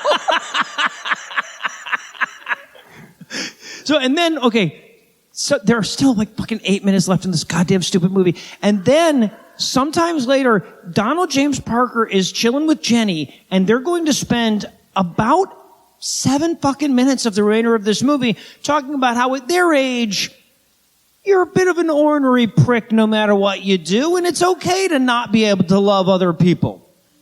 Yeah, because this is supposed to be the we're going to get married conversation, but instead they're like, but I kind of have the coffee station set up the way I like it. Yes, right. No, but that's exactly what he does. He spends fucking 7 minutes going like, I'd love to get married to you, but you probably used the wrong peanut butter. And then I can come over anytime. That's great, but I have my space. You have your space. It's great. We'll see each other like once a week. It's be fine. There's a texting moment needs to be pertinent information. There's a moment here where they start wondering if all pickleball players go to heaven. I swear I'm not making that up. They're like, well, some pickleball players probably burn in hell, like Heath, for example. And not just for what he said about Mrs. Jorgen's husband, for other reasons too. But mostly because of what he said about Mrs. Jorgen's husband. Yeah, right. And then he quotes this weird fucking poem. And Jenny starts trying to say it along with him, but she keeps fucking up the words. So they get done with it, and she goes, again, I have to quote the movie directly. She goes, "I love that quote by Edwin Markham." Right? Yeah. Right. Right? So Edwin Markham? Come on. We got any Mark heads in the house? so, Those are the Fiber One eaters. yes. The Raisin Brands. So, but Donald James Parker explains that people at their age can't possibly change to please other people, and because he paid her to respond to him, she goes, exactly, that is correct. It's not your fault at all that relationship didn't work out. She says something about being like a dry lake at this point. Yeah, okay. All right. They make lubricants for that now. Yeah, right. Yeah, exactly. So it's like It's rubber actually a cement down there, disease, yeah. technically.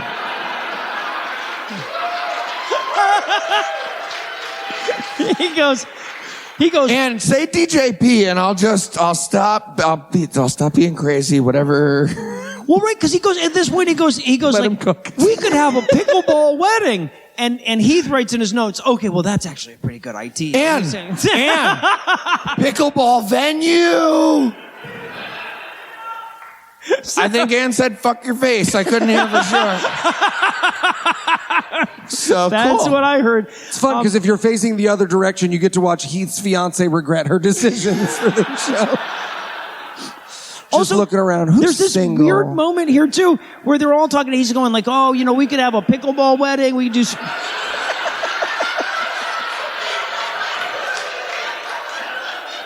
You don't get to break them up yet. So... Wait, yet? It's a whole fucking thing. We had a company meeting about it. Oh, you mean like after today's show? Yeah, exactly. Exactly. No, it's after the wedding. We wanted to get a wedding out of it for financial purposes. Got to do a But wedding episode, a baby episode, Christmas episode. Yeah, and then a divorce episode. So, one of us has to get divorced. Me and Eli have way more invested in this shit. I'm just saying. So, Sunk cost fallacy. got to take one for the team here. Thank you, math people or whatever. All right, but there's a really long, weird moment where Jenny explains that your entire personality can't be based around pickleball, to which Donald James Parker responds, my Facebook name is Don fucking Pickleball, okay? Don't say that to me now, lady. Pickleball. Okay, to be clear, this movie ends with pickleball cannot be your entire personality, and then a song where the lyrics are pickleball, pickleball, pickleball, based on Jingle Bells. They're singing Jingle Bells, but with pickleball in there. Pickleball, pickleball, pickleball, pickleball. Like Anna singing about her dog, right? Match, match, match, match, match. I don't care for that comparison, no illusions. I'm going to require a public apology for that comparison. Marjorie Taylor Bosnick has done too good work. Tyrell. It's not. Yeah, you got your fucking dog's name I'm wrong. having a stroke. Oh, okay. So that I can get on the plane early. All right, but that's the end of the movie. But I feel like we all know how this week's episode had to end. I feel pretty confident in saying that though he did not show up tonight, we like saved him a a seat and fucking everything. coward. Everybody Donald look James around Parker. real quick. Yeah, just to make sure he could be wearing a wig. Look to your left. Look to your right. One of those people is Donald James Parker. But even though he's not here tonight, I feel fairly confident that he is listening to this in the future. So, Heath, is there anything that you'd like to say to him? Perhaps a challenge you might like to issue? Yes! Best of 7, me and you, DJP. Loser switches to winner's religious beliefs.